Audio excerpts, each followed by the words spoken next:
예, 여러분 안녕하세요. 학원계의 귀염둥이, 학원계의 만담꾼 클킴입니다. 예, 오늘 말씀드릴 거는 뭐냐면 존버가 답이다. 존버가 답이다. 왜 존버가 답인지 말씀을 드리겠습니다. 그리고 부제목으로는 부제목으로는 실력도 중요하지만 마음 상태, 마음을 유지하는 것, 마음의 평정심을 유지하는 것, 내 마음을 컨트롤하는 것, 그것이 오히려 더 중요하다라는 말씀을 가지고 한번 얘기를 해 볼까 합니다.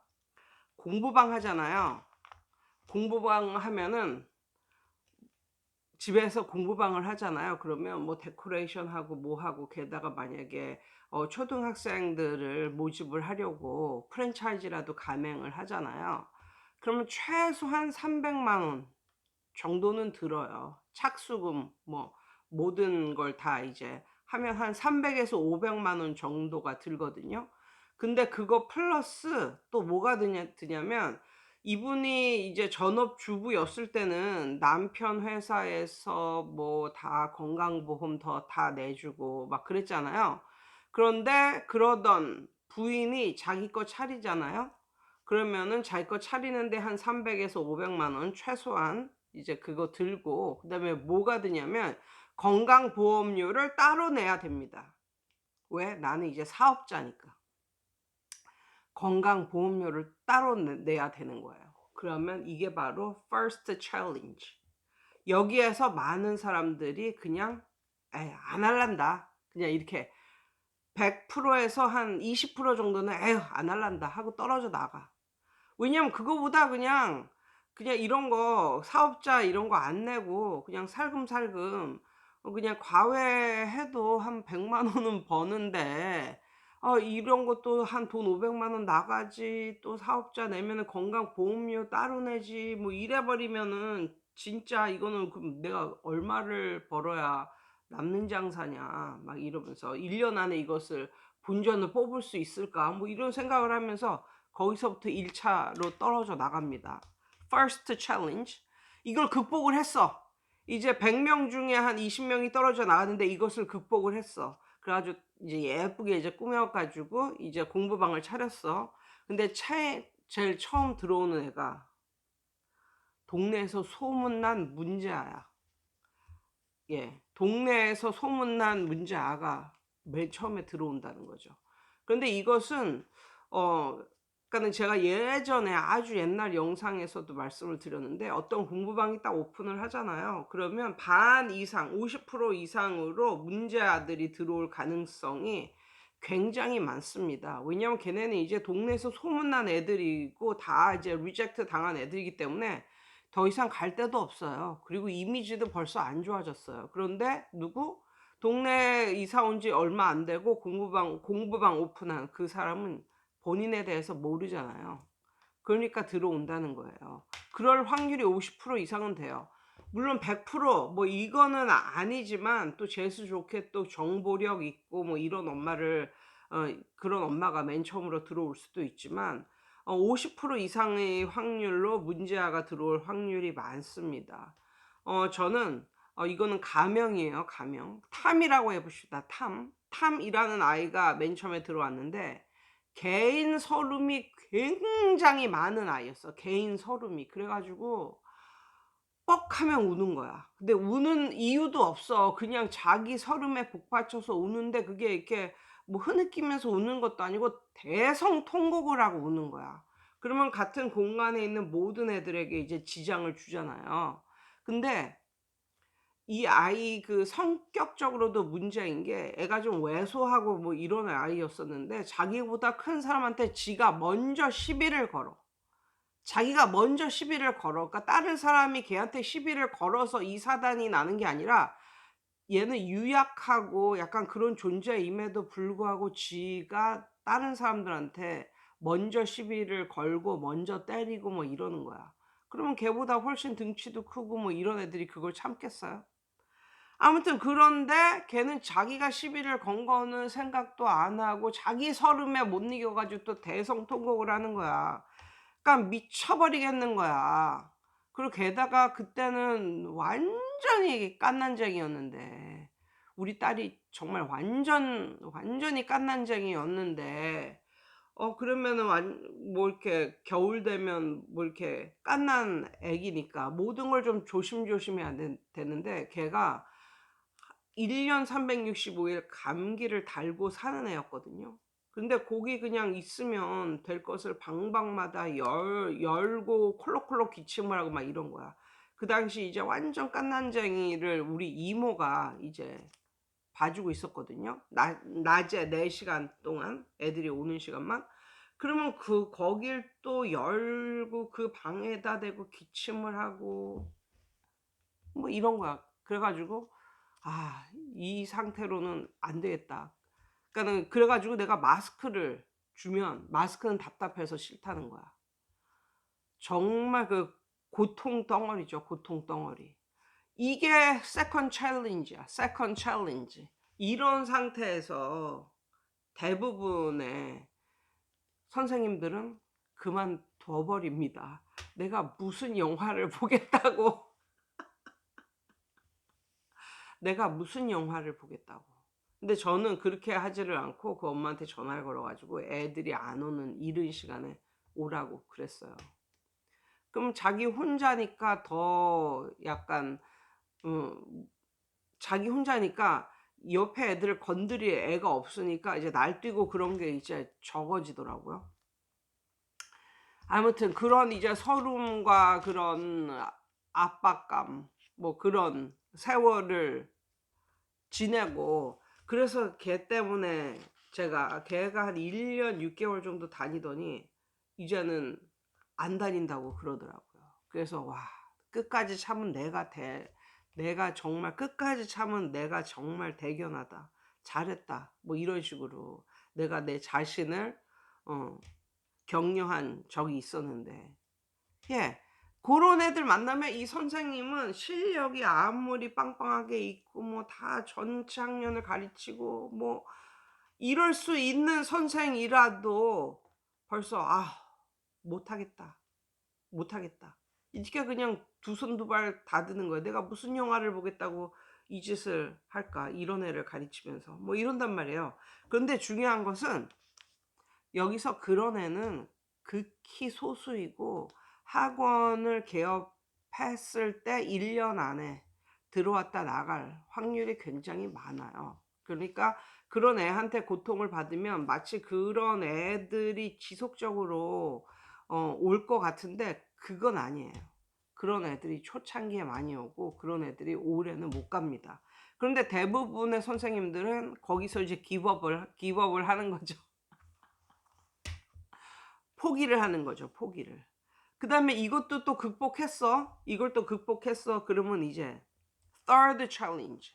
그게 뭐냐면 상진이 어머니들 같은 분들. 뭐 말도 안 되는 그런 말을 하고 자기가 옳다고 하시는 그런 엄마들. 뭐 이거는 말로 해도 안 되고 어떤 지적인 뭐로 뭐 설득을 시키려고 해도 안 되고 다 안 되는 거예요. 그냥 무대뽀의 그냥 그런 류니까. 이거는 말이 안 통하는 뭐 이런 그러면 이 정도까지 이제 오면요. 이게 third challenge. 학원을 오픈하면 반드시 들어오는 사람들. 반드시 선생님들이 마주치는 사람들. 이거거든요. 그럼 이 정도 되면 와 첫 번째, 두 번째는 참았어도 세 번째 이 정도 되면요. 정말 못 참습니다 정말. 그러면 이게 이 선생이 아무리 뭐 잘 가르치고 뭐 이래도 이것을 보여주기도 전에 이미 third challenge 만나면 이제 포기해서 나자빠지는 거예요. 그런데 거꾸로 말하면 좀 실력 없는데 막 영성이나 아니면은 막 정신력 아니면 스트레스 톨러런스 뭐 이런 사람들이 높은 사람들 있잖아요. 이제 이 사람들한테는 이게 오히려 기회가 될 수가 있는 거죠. 왜? 가르치는 것만 봐서는 나는 이 젊고 잘 가르치고 막 이런 선생님들을 하고 내가 실력으로만 이제 견주면 중간도 안 될 것 같은데 이미 실력을 보여주기도 전에 이 날고 기는 선생님들이 포기를 해 버린다니까요. 그러면 나에게도 기회가 오는 거예요. 이제 실력이 뭐 별로 없는 뭐 선생이라고 쳤을 때. 그러면 이제 맨 처음에는 100 명하고 경쟁을 했었는데 점점 줄어들더니 이제는 30 명하고 이제 경쟁을 하는 이제 꼴이 되는 거예요. 그럼 경쟁이 훨씬 더 쉽지 않겠습니까? 예, 그래서 막 뭐 영어 공부방을 한다 뭐 이럴 때 선생님들이 정말 신경을 쓰고 막 하는 것은 와, 내가 애들이 무슨 질문을 하든 이거를 다 대답을 하고 뭐 이러려면 고3 수준 이상의 경쟁력을 갖춰야 된다, 실력을 갖춰야 된다 해 가지고 진짜 공부를 엄청나게 열심히 하고 막 뭐 이런단 말이에요. 그런데 제가 말하고 싶은 것은 이 공부 쪽으로만 팔 게 아니라 내 공부 실력을 표출하기도 전에 벌써 이 챌린지들 이걸 마주한다.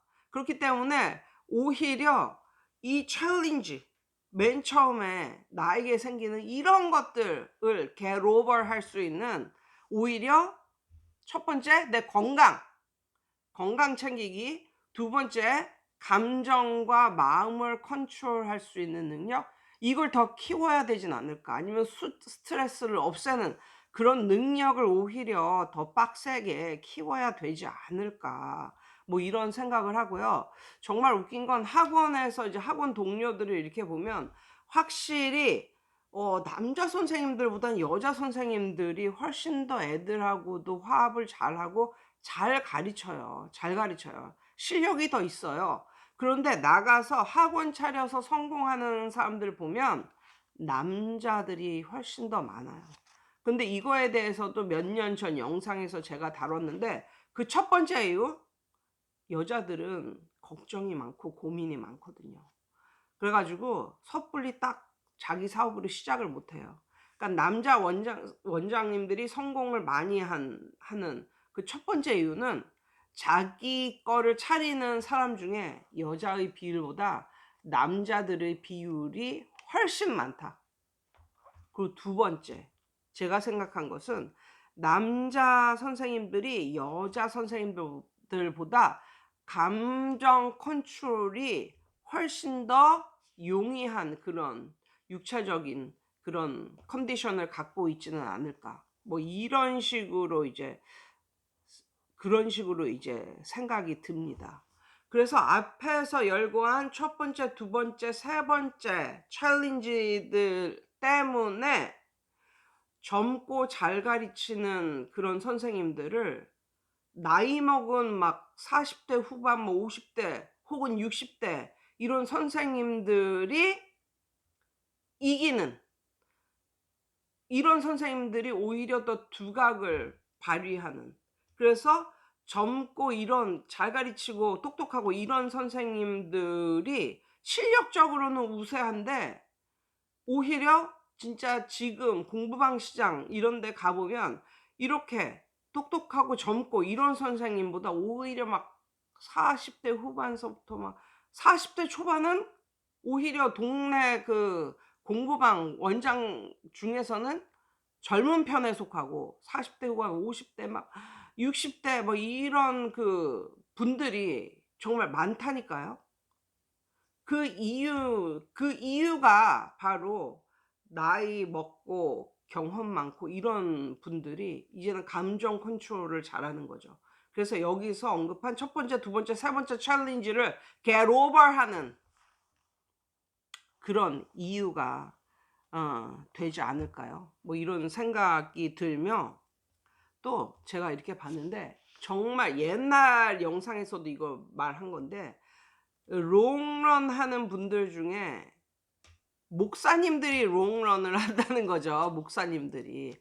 그 이유를 봤을 때 저는 그 종교적인 그러니까 종교인이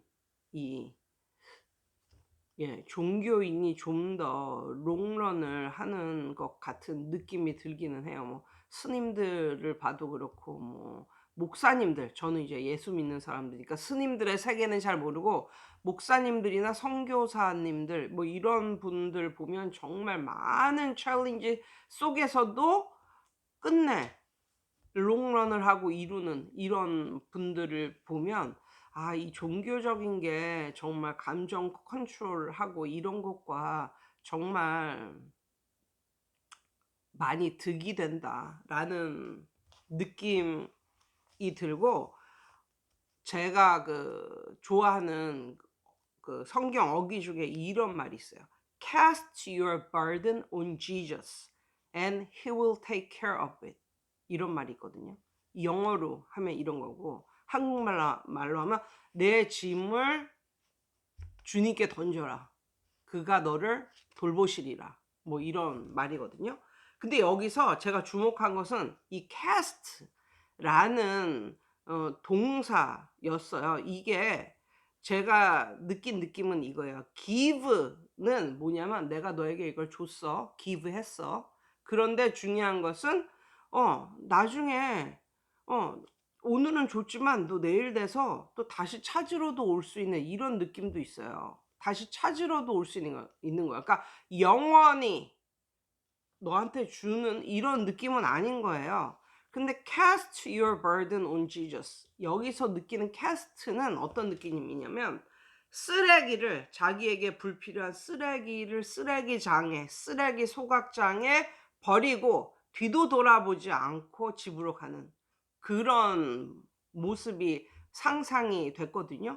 그 다음날 그 쓰레기를 다시 가지러 가는 사람은 없어요. 그냥 쓰레기를 버리고 그 사람은 영원히 그거에 대해서 책임이나 뭔가를 느끼지 않고 그냥 까먹고 사는 거예요. 그러면 누가 그것을 책임을 져요? 그냥 쓰레기 소각장 관리하는 사람이 소각해서 불태우고 이제 이런 거예요. 나는 신경을 쓸 필요가 없다고. 그러니까는 여기서 말하는 느낌이 그런 느낌이라는 거죠. 자기한테 문제가 생겼어. 이것을 그냥 주님께 던져라. 그리고 뒤도 돌아보지 않고 나와라. 그러면 그가 알아서 하실 것이다. 뭐 이런 느낌? 그러니까 예수 믿는 사람들이 이런 느낌을 가지고 사는 거기 때문에 삶이 이래도 결국은 나를 위한 걸 거야. 삶이 저래도 결국은 나를 위한 걸 거야. 뭐 이런 식으로 정말 마음 편히 살 수 있다는 거죠. 옛날에 원수가 내 소원을 들어준다는, 뭐 원수가 나한테 은혜를 갚는다, 뭐 이런 류의 말도 있거든요.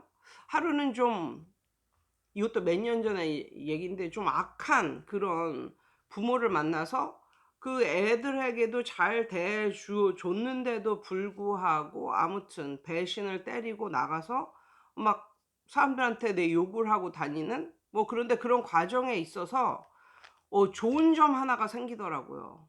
그게 뭐냐면 못된 사람은 못된 사람들하고 이제 친한 거예요. 그러니까 못된 사람이 엄청 착한 사람하고 친하고 뭐 이게 아닌 거예요. 그러니까 못된 사람이 가서 자기하고 친한 못된 사람한테 내 욕을 하니까 오히려 그 못된 사람이 자기 자식을 나한테 보내려고 했다가 안 보내는, 그러면 이게 누구 좋은 일이에요. 이 사람들은 나한테 들어올 애들이 막혔다. 혹은 내가 가르치고 있는 애들 중에 그 엄마가 이제 좀 친한 애들이 우르르 나갔었거든요. 한 4-5명 정도 우르르 나갔는데 그들은 생각했겠죠. 그 엄마는 생각했겠지. 나한테 이렇게 대하니까 너 맛 좀 봐라. 뭐 이 정도. 내 파워가 이렇다. 뭐 이렇게 생각했겠지만 저는, 그러니까 못된 사람은 못된 사람하고 친하다니까요. 그러니까 서로 친한 거지 못된 사람이 아주 착한 사람하고 친할 수는 없는 거야. 그러니까 거의 같은 부류들끼리 친한 거지. 그러니까 오히려 더 이상 못된 애들이 안 들어오고 또 학원을 다니면서 못된 애들이 나가니까 저는 막 숨통이 트이면서 정말 너무너무 좋더라고요. 그래서 속으로 생각을 했죠. 와, 원수가 내 소원을 들어준다더니 정말 이 말이 맞구나. 만약에 걔네를 제가 얘네 도저히 못 가르치겠습니다. 내보내겠습니다. Let it go 하겠습니다. 만약에 그렇게 말했다가는 그 엄마들이 몰려와 가지고 "아니 우리 애들이 무슨 문제아냐." 이러면서 더 많은 말을 만들고 뭐 이러지 않았겠어요? 그런데 이거는 아주 깔끔하게 이제 정리가 되는 거예요. 뭐 이런 식으로. 그래서 그때도 제가 느꼈어요. 뭐냐면 내 사업이 어떻게 되든 이거 역시 결국은 나에게 좋은 쪽으로 흘러가는 것이 될 테니 나는 그냥 입 꾹 다물고 그냥 감사기도나 하면서 살자. 뭐 이런 식으로 했거든요. 아무튼 오늘은 그 매일매일 만담을 하는, 뭐 앞뒤 두서도 없이 그냥 만담을 하는 제 얘기를 오늘도 들어주셔서 감사합니다. 여러분 아무튼 그 어떤 그 감정, 마음 컨트롤 이런 것도 외적인 그런 실력 키우기 뭐 이런 것도 중요하지만 그런 게 50% 라면 이 마음을 다스리고 건강을 다스리고 이 멘탈을 다스리는 이것도 50%가 된다. 그리고 오히려 내 실력을 보여주기도 전에 이런 멘탈이 흔들리는 이런 상황을 만나면 그냥 포기를 하게 되는 경우가 있다. 그러니까 좀 조심하자라는 말씀을 드려 봅니다. 예, 여러분 오늘도 좋은 하루 되세요.